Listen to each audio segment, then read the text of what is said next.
Okay जी, start कर रहे हैं। तो हमारा जो टॉपिक है वो है आईआरपी थ्योरी।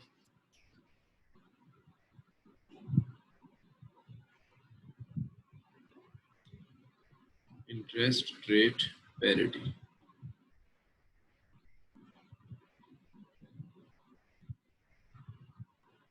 ठीक है, आईआरपी। अच्छा जी, अब इस थ्योरी को स्टार्ट करने से पहले नॉर्मली हमें ये देखना है कि जो भी डिफरेंट करेंसीज के एक्सचेंज रेट्स होते हैं। फॉर एग्जांपल ये कह लें कि हमारा जो $1 है सपोज 160 रुपीज़ के बराबर है, 168 रुपीज़ के बराबर है, तो ये एक्सचेंज रेट्स है। तो नॉर्मली एक्सचेंज रेट्स जो हैं,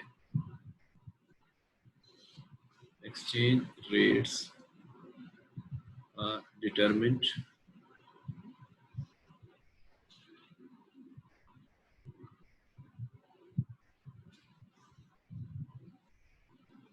based on various factors.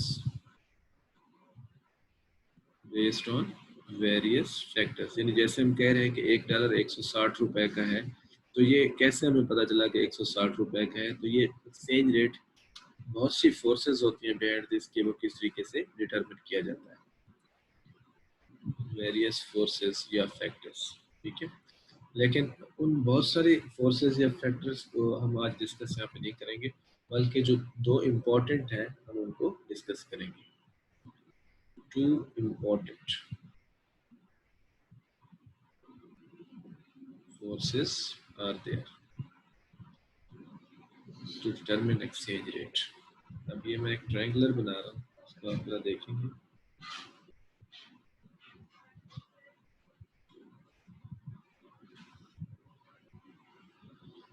इसको हम कह देते हैं जी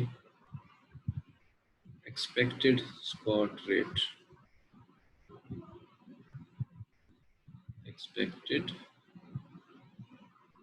स्पॉट रेट यानी बेसिकली एक्सपेक्टेड स्पॉट रेट का मतलब ये है कि फ्यूचर में ये रेट क्या होगा। फ्यूचर में किसी पॉइंट इन टाइम पे वो स्पॉट होगा, वो फ्यूचर का जो टाइम है उस पे ये क्या होगा, स्पॉट होगा।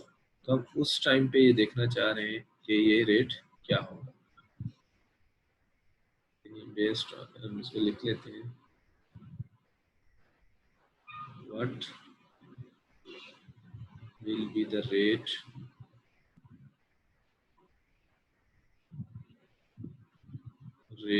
इन फ्यूचर, क्योंकि हमने एक्सपेक्टेड कहा है इसलिए फ्यूचर में किसी पॉइंट पे वो फ्यूचर में जो वो पॉइंट होगा वो बेसिकली उस टाइम पे वो स्पॉट कहलाएगा, लेकिन अभी हम उसे क्या कह रहे हैं, फ्यूचर कह रहे हैं। ठीक है, ओके। तो इसको डिटरमिन के लिए हमने यहाँ पे लिखा है, क्योंकि दो फोर्सेस को डिस्कस करना है। एक है जी हमारे पास इन्फ्लेशन,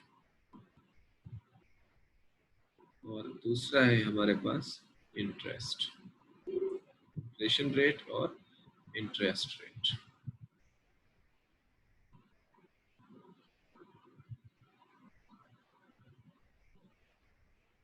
ओके, जब हम बात करते हैं कि एक्सचेंज रेट, जो एक्सपेक्टेड स्पॉट रेट होगा यानी एक्सचेंज रेट होगा, अगर हम उसे कैलकुलेट करें थ्रू इंटरेस्ट रेट, तो इसके लिए जो हमारे पास थ्योरी है वो कहलाती है interest rate parity theory, IRP. और अगर हम इन्फ्लेशन को यूज करें तो यहाँ पर होती है परचेजिंग पावर पैरिटी थ्योरी। ठीक है, इन थ्योरीज के यानी रिस्पेक्टफुली हम क्या कर देते हैं, उनको रिस्पेक्टिवली ये यूज कर लेते हैं कि हमारे पास जो एक्सपेक्टेड स्पॉट रेट होंगे यानी एक्सचेंज रेट होंगे किसी करेंसीज के, वो कितना हो। ओके, अगर हम इन दोनों को कंबाइंड यूज करते हैं यानी इंटरेस्ट रेट और इन्फ्लेशन रेट, इन दोनों को मिला के जब यूज करते हैं तो उसे हम कहते हैं international Fisher effect. International Fisher effect, ये एडवांस में चले जाएंगे कोर्सेज में, ये एडवांस लेवल पे नॉर्मली आपका जो लिंक रहेगा आईआरपी और परचेजिंग पावर पैरिटी से रहेगा। ठीक है, ओके। अब आईआरपी जो थ्योरी है वो बेसिकली क्या बताती है,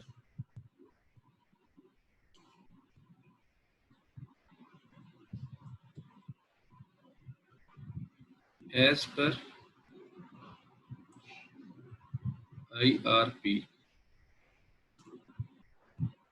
exchange rate between two countries' currency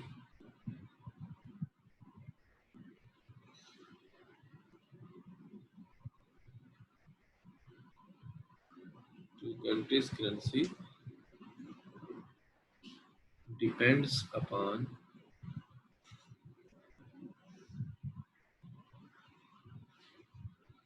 rate of interest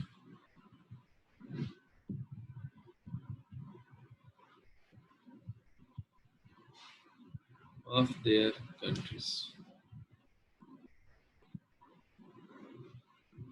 ठीक है, ये अकॉर्डिंग टू IRP. अब IRP के मुताबिक ये हमें क्या बताया जा रहा है कि कोई भी दो कंट्रीज ले लें, उनकी करेंसीज के दरमियान जो एक्सचेंज रेट तय होता है वो कैसे होता है, उन दोनों कंट्रीज के रेस्पेक्टिवली इंटरेस्ट रेट्स पे डिपेंड करता है.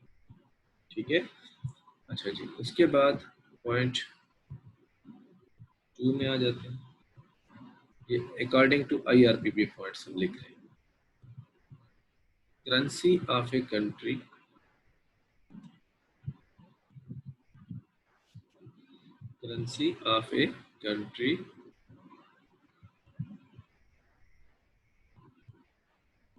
कहते हैं जी currency of a country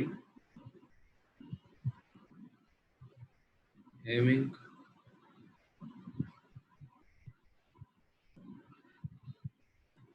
lower interest rate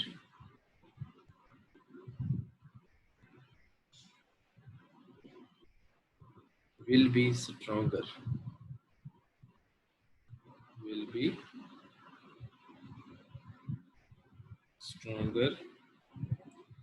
than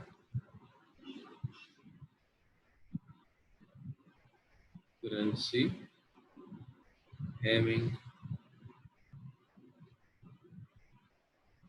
high interest rate.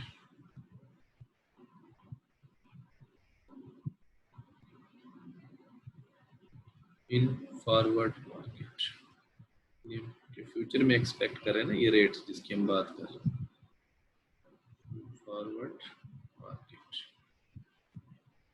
तो अगेन मैं फोकस जिस बात पे जोर दे रहा हूँ वो जरा देखें कि जिस कंट्री के अंदर रेट ऑफ इंटरेस्ट कम होगा तो उसी कंट्री की जो करेंसी होगी वो ज़्यादा स्ट्रांग होगी, और जिस कंट्री का रेट ऑफ इंटरेस्ट हाई होगा उस कंट्री की जो करेंसी होगी वो डेप्रिसिएट होगी, यानी डाउनवर्ड. अब हमने क्या करना है, इन्हीं सारी चीज़ों को देखना है, प्रूव करना है कि वो किस तरह से है. तो इसके लिए हम एक एग्जांपल करते हैं सारी चीज़ों से देखते हुए. तो जी फॉर एग्जांपल हम ये बात करते हैं कि मिस्टर ए है, इसके पास ₹100,000. ठीक है, यानी ये बेसिकली हम कह देते हैं जी पाकिस्तान से इसका ताल्लुक है. ठीक है, और यहाँ पे ये भी हमें पता है कि जो इंटरेस्ट रेट है फॉर एग्जांपल 10% है.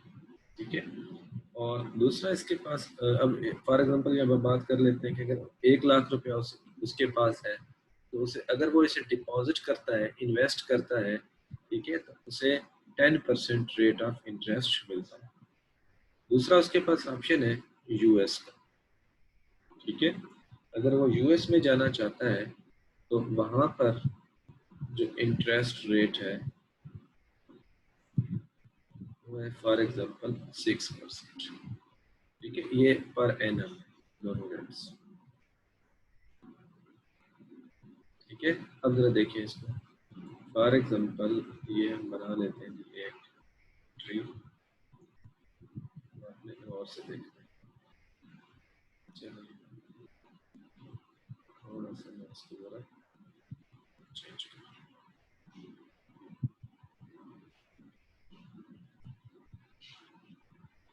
ओके जी, अब मेरे पास क्या है जी ₹100,000, और मैं क्या चाहता हूँ, सपोज 1 ईयर के लिए डिपॉजिट करवाना चाहता हूँ.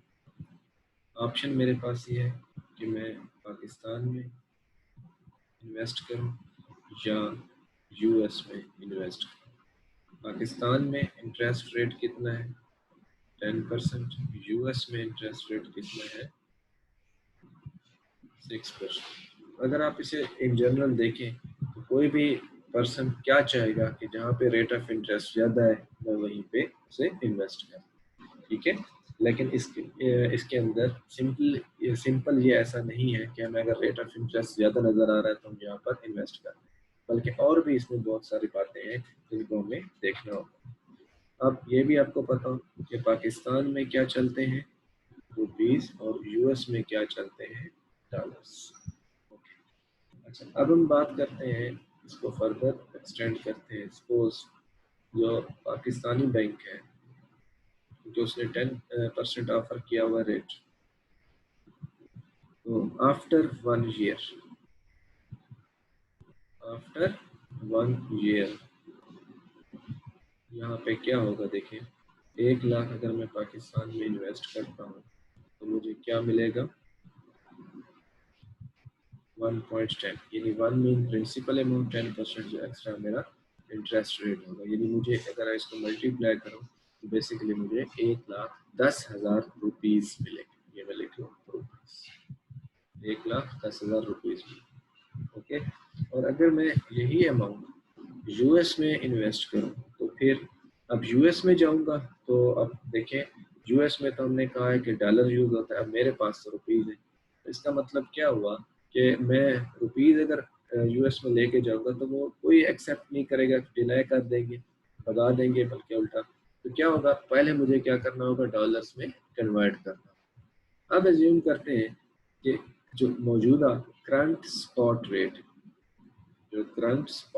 है जो आज की बात कर रहे हैं, सपोज तो ये है कि $1 इज इक्वल टू ₹160 कह लें, एज्यूम कर लें 160।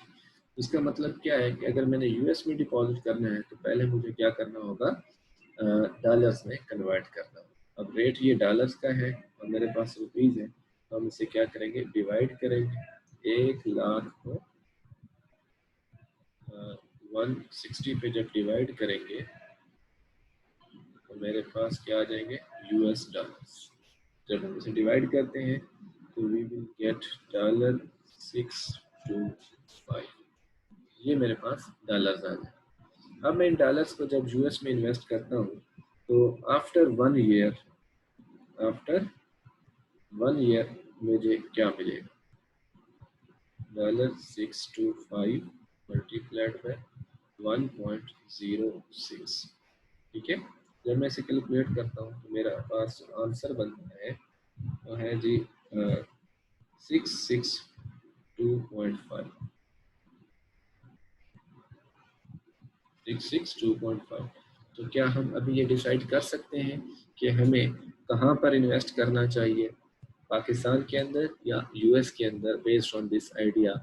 तो अगर हम देखें तो यहाँ पर हम अभी ये डिसाइड नहीं कर सकते। रीज़न, क्योंकि वहाँ पर मेरे पास पाकिस्तान के पॉइंट ऑफ व्यू से 1,10,000 रुपीज़ है और जबकि यहाँ पर 662.5 डॉलर्स है। उनका कोई कंपैरिजन नहीं बन रहा कि मैं किस तरह से किस में फ़ायदे में, ठीक है। तो इसका मतलब क्या है, मुझे पहले अब डॉलर्स को रुपीज़ में कन्वर्ट करना होगा ताकि मैं ये देख सकूं कि मुझे कहाँ इन्वेस्ट करना चाहिए, ठीक है। ओके, अब यहाँ पे प्रॉब्लम क्या है हमारे पास? स्पॉट रेट तो ये है हमारे पास, लेकिन जो फॉरवर्ड रेट है आफ्टर 1 ईयर वो हमारे पास सपोज नहीं है एज गिवन। यानी मुझे समझ नहीं आ रही कि मैं अब ये सारी चीज़ें यहाँ तक क्लियर है कि पाकिस्तान में इन्वेस्ट करूँगा तो 10% मिलेगा, यूएस में इन्वेस्ट करूँगा तो 6% मिलेगा, और ये अमाउंट्स जो 662.5 है ये सर्टेन है, यानी इनमें कोई ऐसी बात नहीं है कि ये नहीं होगा, ऐसा ही होगा। स्पॉट रेट भी अभी 160 है, लेकिन अब प्रॉब्लम ये है, मैं ये देखना चाहता हूँ कि मैं अगर इन डॉलर्स को आफ्टर 1 ईयर्स कन्वर्ट करके वापस पाकिस्तान में ले आऊँ तो मुझे कितना पैसे मिलेंगे ताकि मैं कंपैरिजन कर सकूँ, ठीक है। अब आप क्या करते हैं, फॉर एग्जांपल एक फॉरवर्ड, चलिए यहाँ लिख लेते हैं फॉरवर्ड मार्केट नॉर्मली जो बैंक्स में डीलिंग्स होती हैं यहाँ पे, यानी ये जो है ये डॉलर्स में डीलिंग करते हैं या ट्रेड करते हैं, दूसरे लफ्जों में बाय एंड सेल करते हैं। तो आप जाते हैं बैंक के पास, क्या करते हैं, बैंक के पास जाते हैं और उसे कहते हैं कि मेरे पास आफ्टर 1 ईयर 662.5 डॉलर्स होंगे, तो आप मुझे कितने में वो कन्वर्ट करके देंगे, कितने में कन्वर्ट करके देंगे आफ्टर 1 ईयर, मुझे आज वो रेट बता दें। ठीक है, आज वो मुझे रेट बता दें। अभी ये सारी बातें, अब जरा गौर से मेरी बात को थोड़ा सा फिर मैं रिफाइन कर रहा हूँ। ये जो आपने कैलकुलेशंस की है 1,10,000 या 662.5 आज बैठ के कर रहे हैं कि आफ्टर 1 ईयर मुझे क्या मिलेगा, और ये सारी बातें सर्टेन है। अगेन रिपीट कर रहा हूँ, 1,10,000, 110,000 और 662.5 डॉलर्स, ये कैलकुलेशंस आप आज कर रहे हैं कि आफ्टर 1 ईयर मुझे यहाँ पे क्या कुछ मिलने वाला है। ठीक है, लेकिन अब आपको ये नहीं पता कि जब ये डॉलर्स में वापस अगर पाकिस्तान में ले आऊँ तो मुझे वो रेट किस पे कन्वर्ट होंगे, एक्सचेंज रेट क्या हो।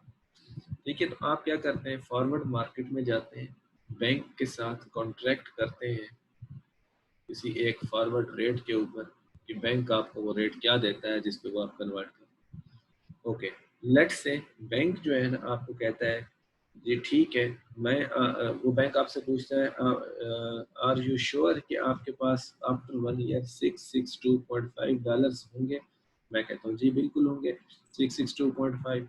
ओके, तो बैंक इस पे आपको एक रेट डिसाइड करता है, for example forward rate for 1 year, एक एग्जांपल के तौर पर 1 ईयर ले रहे हैं, नॉर्मली ये टाइम पीरियड जरा कम होता है। ओके, तो ये बैंक कहता है जी मैं आपसे रुपीज 161 में क्या करूँगा, डॉलर्स को एक्सचेंज करके दूंगा, कन्वर्ट करके दूंगा रुपीज की। ठीक है, ओके, अब देखिए इसके ऊपर मैं अगर कन्वर्जन करता हूँ तो मैं देखता हूँ कि मेरे पास क्या पोजीशन बनती है। अब जरा गौर से देखिए, मैं यहाँ पे अगर कन्वर्ट करूँ 662.5, क्योंकि यहाँ पर अभी हमारा बैंक से एग्रीमेंट हो नहीं गया, बैंक से मैंने रेट कंफर्म किया है कि इन बेसिस पे मुझे आप फॉरवर्ड रेट आफ्टर 1 ईयर क्या देंगे, तो बैंक ने मुझे 161 बताया। ये हम आते हैं जी 161 से मल्टीप्लाई करते हैं डॉलर्स को, तो मेरे पास टोटल जो है रुपीस कितना बन जाएंगे। ओके, मल्टीप्लाई करते हैं, ये मेरे पास बन जाता है 10662.5। अब आप देखिए जरा गौर से, अगर मैं क्या करता हूँ, यूएस का ऑप्शन यूज करता हूँ तो मेरे अकाउंट में आफ्टर 1 ईयर 1,06,662.50, जबकि अगर मैं पाकिस्तान में इन्वेस्ट करता हूँ तो मेरे पास कितना होंगे, 1,10,000। तो आप खुद सोचें कि मुझे क्या करना होगा, क्या करना चाहिए यहाँ पे। अल्टीमेटली मैं फिर क्या सोचूंगा कि मैं तो भाई पाकिस्तान में ही इन्वेस्ट करूँ, मुझे क्या ज़रूरत है यूएस में जाने की, क्योंकि यहाँ पर तो ये सूरत हाल है। ओके, लेकिन मेरी जब डीलिंग बैंक से होती है तो मैं बैंक को यही कहता हूँ कि ये जो रेट है 161, ये आपको चेंज करना पड़ेगा, ये रेट आपको चेंज करना पड़ेगा, ये रेट बढ़ेगा, बढ़ना चाहिए इसको मेरे हिसाब से। ठीक है, तो वो कहता है, यानी बैंक कहता है कि ये इस तरह से कैसे मुमकिन है कि आप भी कह सकते हैं कि रेट ये बढ़ जाएगा। ठीक है, तो वो कहता है ठीक है, मैं आपको ये ब्रीफ करता हूँ, समझाता हूँ कि किस तरीके से ये जो है ना चीज़ देखी जा रही है, कि मैं जिस विजन से मैं देख रहा हूँ कि ये रेट, फॉरवर्ड रेट जो है ये बढ़ना चाहिए। ठीक है, वो कहते हैं देखिए, अगर मुझे ये नज़र आ रहा है कि अगर मैं पाकिस्तान में इन्वेस्ट करूँ, वहाँ का रेट 10% है तो मुझे फ़ायदे में है, तो मेरे जैसे और भी लोग होंगे जो इस बात को देख रहे होंगे। ठीक है जी, तो इसी तरीके से अगर हम पाकिस्तान के अंदर ये सारा कुछ व्यू कर रहे हैं तो हो सकता है यूएस के भी कई ऐसे लोग होंगे जो इन्वेस्टर्स होंगे, वो इस अपॉर्चुनिटी को कैश कराना चाहते हैं, इससे फ़ायदा उठाना चाहते हैं। ठीक है, तो इस तरह ये दोनों साइड से मुमकिन है, क्योंकि सिर्फ अकेला मैं तो नहीं, बल्कि यूएस के भी लोग, यानी बाहर के भी लोग होंगे, फार्मर्स भी, और हो सकता है पाकिस्तान के अपने भी जो यहाँ से इस अपॉर्चुनिटी से, इन्वेस्टमेंट से फ़ायदा उठाना चाह रहे हैं। लेट्स से हम ये थोड़ा सा फिर एज्यूम करते हैं, मैं इस ट्री को थोड़ा सा बढ़ा देता हूँ। अब ये इससे मैं जरा ये सेपरेट कर रहा हूँ, ये जो कैलकुलेशन की हुई है। फॉर एग्जांपल ये बात फिर भी यूएस की है कि एक यूएस का इन्वेस्टर है, एक यूएस का इन्वेस्टर है, वो क्या करता है कि अपने किसी बैंक से $625 क्या करता है, बारो करता है। क्या करता है, बारो करता है। अब यूएस में जो इंटरेस्ट रेट है वो हमने अभी देखा है, वो कितना है, 6% है। अब आप खुद सोचें, उसे आफ्टर 1 ईयर जब ये वापस करने होंगे पैसे, तो कितनी अमाउंट वापस करेगा, 625 मल्टीप्लाइड बाय 1.06, ये हमने ऑलरेडी कैलकुलेट भी किया हुआ है, 662.5 या $50, ये उसे क्या करने होंगे, वापस करने। ठीक है, अब वो क्या करता है कि ये जो 662.5 है उनको कन्वर्ट कर लेता है रुपीस में। ठीक है, यानी ये यूएस इन्वेस्टर क्या करना चाह रहा है, पाकिस्तान में इन्वेस्ट करना चाह रहा है। अभी वो क्या करेगा, इनको कन्वर्ट करेगा रुपीस में, ताकि मेरे पास रुपीस हैं और मैं रुपीस को पाकिस्तान में इन्वेस्ट करूँ। ठीक है, तो अब यहाँ पे जो स्पॉट रेट चल रहा है, हमने देखा है कि करंट स्पॉट रेट वो कितना है, 160। ओके, अब ये $625 जो उसने अभी उधार लिए हैं, उसको क्या करेगा, इन्वेस्ट करेगा। उसके लिए वो कन्वर्जन करेगा पहले 160 पे, इसके पास रुपीस बन जाएंगे कितना, 1 लाख। ठीक है, अब आप जरा गौर से देखें कि 1 लाख रुपीस को जब वो क्या करता है, इन्वेस्ट करता है पाकिस्तान के अंदर, तो उसे कितना मिल जाता है, 1 लाख के पीछे 1.10, 1,10,000 रुपीस।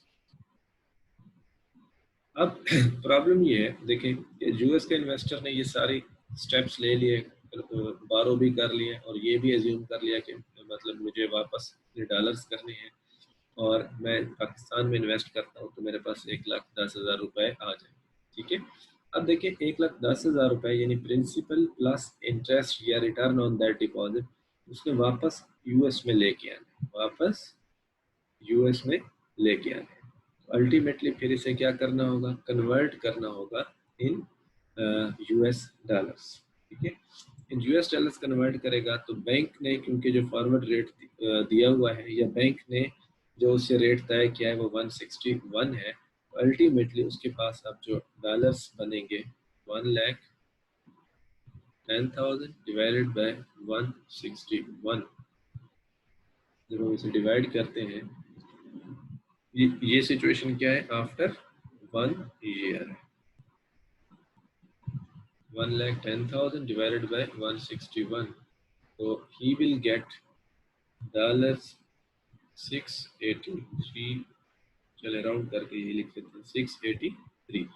अब आप ये देखें कि अब इसमें क्या है कि जो यूएस का इन्वेस्टर है वो बेनिफिट में आ गया, उसने $625 बारो किए 1 साल के लिए, 1 साल के बाद उसे वापस करने 662.50, लेकिन उसने इसको रिटर्न को कैलकुलेट वगैरह करके तो उसके पास टोटल डॉलर्स इन अकोमोलेटेड कितना हो गया, 683। ठीक है, 683, इसका मतलब है उसने वापस करने हैं 662 और उसके पास है कितना, 683। इसका मतलब है उसने बैठे बैठाए यहाँ पे कितना प्रॉफिट अर्न कर लिया। 683 माइनस 662.5, ये नॉर्मली बना जी 20.50। ठीक है, अब ये एग्जांपल समझाने की सिर्फ ये थी, अभी इसमें ये कंटिन्यूड है, खत्म नहीं हुई। मतलब कहने का ये है, देखें जब हमारे पास इंटरेस्ट रेट डिफरेंट है तो यहाँ पे आर्बिट्राज की अपॉर्चुनिटी है और वो उससे कैश करा के उस अपॉर्चुनिटी से फ़ायदा उठा के इन्वेस्टर्स क्या करेंगे, रिटर्न या प्रॉफिट अर्न कर लेंगे। ठीक होगी यहाँ तक बात। तो अभी हम इसको फर्दर एक इक्वेशन की फॉर्म में ले आते हैं। अच्छा, अब ये हम बात जहाँ से जो शुरू की थी, बल्कि उसी को पहले कंटिन्यू कर लें। हमने कहा था कि बैंक से डिस्कशन कर रहे थे कि बैंक ये जो रेट है ना 161, ये आपने इसे इसको बढ़ाना होगा या ये बढ़ेगा। ठीक है, तो बैंक को ही हम ये सारी जो है डिस्कशन कर रहे थे बैंक के साथ कि किस तरीके से। अब देखिए, अब खुद आप यहाँ से एज्यूम करें कि ये सारा कुछ हम क्या कर रहे हैं। जो मेन पॉइंट है मैं उसकी बात अब करने लगा हूँ कि अगर मुझे पता है कि पाकिस्तान में मुझे इन्वेस्ट करना है तो मुझे 1,10,000 मिलेगा, तो मेरे जैसे और भी कई होंगे। ओके, अब इसी तरीके से अगर आप यूएस को देखो, यूएस का एक पर्सन ये सोच रहा है कि मैं ऐसा ऐसा कर लूँ तो मुझे ये रिटर्न मिलेगा, तो आप खुद सोचें कि यूएस के और भी कितने इन्वेस्टर्स होंगे जो ये सोच रहे होंगे और इस अपॉर्चुनिटी से फ़ायदा उठाएंगे तो उनको प्रॉफिट अर्न होगा। लेकिन अब मेन पॉइंट क्या है, मेन थीम क्या है कि अब उन्होंने क्या करना है, डॉलर्स इन्वेस्ट करने हैं। पहले डॉलर्स उन्होंने क्या करने हैं, कन्वर्ट करने हैं रुपीज़ में, फिर इन्वेस्ट करना है। अब जरा गौर से सुन लें, डॉलर्स आपने क्या करना है, यहाँ पे डॉलर्स को कन्वर्ट करना है रुपीज़ में, डॉलर्स को कन्वर्ट करना है रुपीज़ में, और रुपीज़ को फिर डिपॉजिट करवा देना है, तो ये डिपॉजिट की अमाउंट आएगी। ये एक पर्सन है। जैसे जैसे ये पर्सन सारे बढ़ते जाएंगे तो डिमांड क्या होती जाएगी, डॉलर्स की बढ़ती जाएगी, और डॉलर के ऊपर प्रेशर बढ़ेगा तो डॉलर का जो रेट होगा ये महंगा होता जाएगा। डॉलर का रेट क्या होता जाएगा, महंगा होता जाएगा, क्योंकि इसकी डिमांड बढ़ रही है। डिमांड क्यों बढ़ रही है, क्योंकि बहुत सारे यूएस के इन्वेस्टर्स ने आके पाकिस्तान में इन्वेस्ट किया उस प्रॉफिट की गर्ज में, और जब उन्होंने अपने रुपीस को वापस यूएस में ले जाना है तो अपने उन रुपीस को यूएस के डॉलर्स में कन्वर्ट करना है, तो यूएस डॉलर्स की डिमांड जो है वो क्या हो जाएगी, बढ़ जाएगी। उस डिमांड के बढ़ने की वजह से क्या होगा, फॉरवर्ड रेट जो होगा मार्केट के अंदर वो बढ़ जाएगा। ठीक है, अब ये हमने बैंक को समझाया कि ये रेट ऐसा बढ़ जाएगा। ठीक है, ओके। अब आप जरा यहाँ पर देखें, यहाँ पे मैं इसको जरा लिख लेता हूँ चीज़ों को। यानी ये हम पाकिस्तान की बात कर रहे थे कि 1,00,000 और 1.10 इज इक्वल टू, और अगर हम वहाँ पर जाते हैं तो हमें सबसे पहले क्या करना होगा, 1,00,000 को 160 पे डिवाइड करना होगा सपोर्ट रेट पे, ताकि मेरे पास डॉलर्स आ जाए। ठीक है, फिर उन डॉलर्स को मुझे इन्वेस्ट करना है कितने पे, 1.06 पे, कि मेरे पास ये मैंने ये वाली बात लिखी है, अगर आप जरा गौर से देखें, ये सारी बात लिखी है। पहले मैंने डॉलर्स में कन्वर्ट किया, उन डॉलर्स को क्या किया, इन्वेस्ट किया 1.06, यानी ये मैंने 625 निकाला नहीं यहाँ पे, लेकिन यही चीज़ लिख ली, ये वाली चीज़ लिखी, और उसको क्या किया 1.06 से मल्टीप्लाई कर दिया। ठीक है, तो ये मेरे पास क्या आ गए, डॉलर्स आ गए। अब प्रॉब्लम ये था कि मैं इस रेट को, ये जो फॉरवर्ड रेट मेरा तय हुआ था, इस पे मैंने कन्वर्ट करना है, तो multiplied by forward rate, multiplied by forward rate. तो आईआरपी के थ्रू ये फॉरवर्ड रेट हम मालूम करना चाह रहे हैं कि ये रेट क्या होना चाहिए। ठीक है, अभी आप जरा थोड़ा सा मजीद हम इसे कंटिन्यू करते हैं, तो आप देखिएगा जरा, ये 1,00,000 1.10 is equal to 100,000 multiplied by 1.06 multiplied by forward rate. ठीक है, और डिवाइडेड बाय 160। क्या मैं ऐसा लिख सकता हूँ, कोई है इसमें मसला अगर मैं ऐसा लिखूँ तो? जी, तो मैं अगर ऐसा लिख लूँ तो इसमें कोई ऐसा मसला नहीं है। इसमें सब के नीचे ऐसे मैं ये कर्व डाल दूँ, लाइन डाल दूँ, तब भी कोई इशू नहीं है। लेकिन मैं यहाँ पे ये भी नहीं लिख रहा for the sake of making equation, तो मैं यहाँ लिख लेता हूँ स्पॉट रेट। इसका ये बेसिकली ऐसा समझ लें 160 लिखा हुआ है। ठीक है, ओके। फिर मैं नेक्स्ट स्टेप में आता हूँ, तो आप देखें ज़रा यहाँ पे 100,000 मल्टीप्लाइड बाय 1.10। अब मैं क्या करता हूँ कि मुझे क्योंकि फॉरवर्ड रेट कैलकुलेट करना है, तो मुझे क्या करना होगा, सिर्फ फॉरवर्ड रेट इस साइड पे रहना है, ये नहीं रहने देना चाहिए।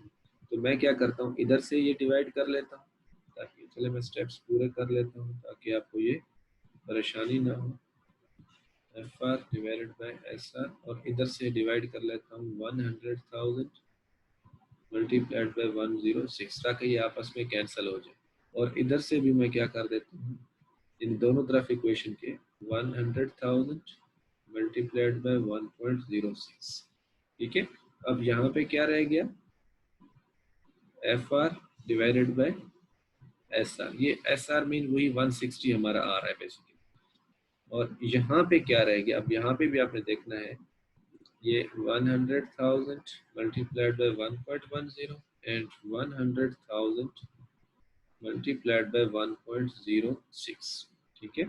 अब आप लोग और से देखें, ये 100,000 आपस में क्या हो गए, क्रॉस हो गए, ठीक है। तो यहाँ क्या रह गया, 1.10 डिवाइडेड बाय 1.06, और यहाँ पे एफ आर, और मैं अब स्पॉट रेट की वैल्यू को पुट कर देता हूँ 160। तो according to I R P, अगर मैं एफ आर को मालूम करना चाहूँ तो ये देखें क्या हो रहा है, बेसिकली क्रॉस मल्टीप्लाई। तो ये F R into 1.06 is equal to 1.10 into 160। अब मुझे क्योंकि सिर्फ एफ आर चाहिए, तो मैं दोनों साइड्स पे 1.06 से डिवाइड कर लेता हूँ, यानी F R into 1.06 divided by 1.06 and then 1.10 into 160 divided by 1.06, ये कैंसिल हो गया। Forward rate according to IRP क्या होना चाहिए, जब मैं इसको सॉल्व करता हूँ, ये मेरे पास आंसर जो बनता है वो है ₹166.037। अब ये एक्चुअल रेट नहीं है, it is not actual rate, it is the rate as per IRP, which should be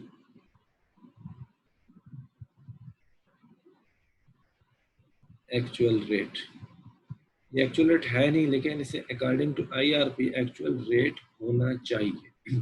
ऐसा रेट क्यों होना चाहिए, अब देखें, अगर ये रेट हम नहीं रखते, सपोज कोई भी रेट ले लें, इससे कम ले लें या इससे ज़्यादा ले लें, तो जब ये रेट कम या ज़्यादा होता रहेगा तो क्या होगा, लोग प्रॉफिट कमाते रहेंगे। जैसे यूएस के इन्वेस्टर ने यहाँ 20.50 अर्न कर लिया, उसने किस बेस पे ये अर्न किया, कि फॉरवर्ड रेट यहाँ पे क्या था, 161 था। अगर आप यहाँ 166.037 रख लें, तो कैश इनफ्लो जैसा यहाँ पे है 1,10,000, तो यहाँ पे भी उसी तरह से होगा 1,10,000, अगर रुपीस में हम बात करें, यानी इस यूएस के यानी हम पाकिस्तान के इन्वेस्टर की अगर बात करें, तो यहाँ पे हमने ये 161 लिखा था।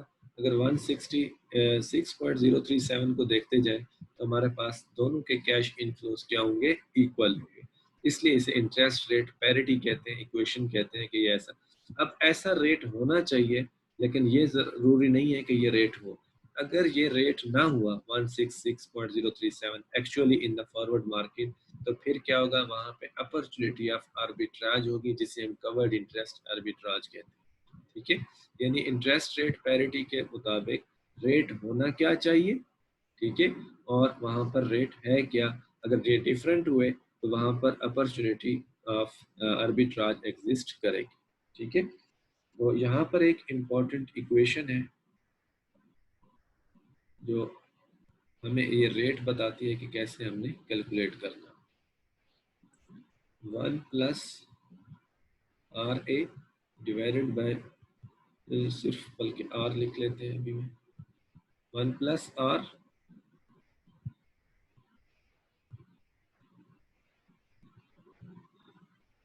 नीचे भी 1 plus R is equal to forward rate divided by spot rate. अब आर का हमें समझ नहीं आ रही कि ये आर कौन से है, ऐसे तो लिखेंगे तो ये कट जाएंगे। एक का हम लिख लेते आर ए और एक दूसरे का आर बी, यानी एक होस्ट कंट्री है और एक जो है फॉरेन कंट्री। अब आपने ये देखना ये है कि यहाँ पे इंटरेस्ट रेट जो है वो किस कंट्री का आपने लिखना है, ठीक है। अब देखो आज के हमारे इस क्वेश्चन में क्या था, $1 is equal to rupees suppose 160 था जो स्पॉट रेट गिवन था, और अगर फॉरवर्ड रेट की बात भी करें तो यहाँ पर क्या गिवन था, फॉर एग्जांपल जो हमारा था वो 160।